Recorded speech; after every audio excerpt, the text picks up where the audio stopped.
আপনারা শান্ত থাকলে শান্ত থাকতে হবে। এইভাবে সাউন্ড নাই, এই নাই, এই বলতে বলতে আমার সময়ও নাই, উঠে যেতে হবে। এগুলো বোকামি।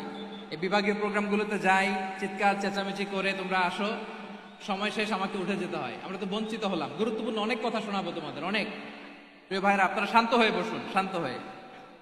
রব্বুল আলামিন বলেন, খবরদার বিশ্বাসীরা, আল্লাহ ছাড়া যারা অন্যান্য উপাস্যদেরকে ডাকে, দেবতাদেরকে ডাকে, তাদেরকে তোমরা গালি দিও না। ওই সমস্ত দেবতাদেরকে যদি তোমরা গালি দাও, তাহলে তারা আল্লাহকে গালি দিবে। ঠিক কিনা বলেন? আমরা দেবতাদের গালি দিলে ওরা আল্লাহকে গালি দিবে। রব্বুল আলামিন বলেন, খবরদার দেবতাদেরকে গালি দিও না, তাহলে ওরা তোমার রব আল্লাহরে গালি দেবে। প্রতিটি জাতির জন্য তাদের কাজকে আমি আল্লাহ সুশোভিত করে রেখেছি। তারা সবাই একদিন আমার কাছেই ফিরে আসবে।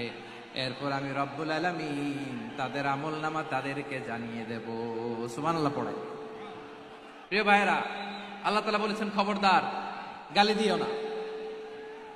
আদেশটা কার? আওয়াজ করে বলেন তো। হিন্দুদের দেবতা দেবদেবীদেরকে গালি দেওয়া যাবে না। আওয়াজ করে বলুন প্রিয় ভাইয়েরা, এই আদেশটা কার? এই আপনাদের গলার আওয়াজ। অন্য ধর্মের দেবতাদেরকে যে গালি দেওয়া যাবে না, এই আদেশটা কার?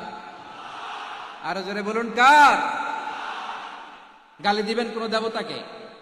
দিবেন? যদি দেন, তাহলে ওরা আল্লাহরে গালি দিবে। তাহলে আল্লাহরে গালি খাওয়াইলো কে? আপনি। ঠিক কিনা বলেন? আমি আল্লাহকে গালি খাওয়ানোর কারণ হলাম। কারণ আমি যদি গালি না দিতাম, ওরা আমার রবকে গালি দিত না। আওয়াজ করে বলেন ঠিক কিনা?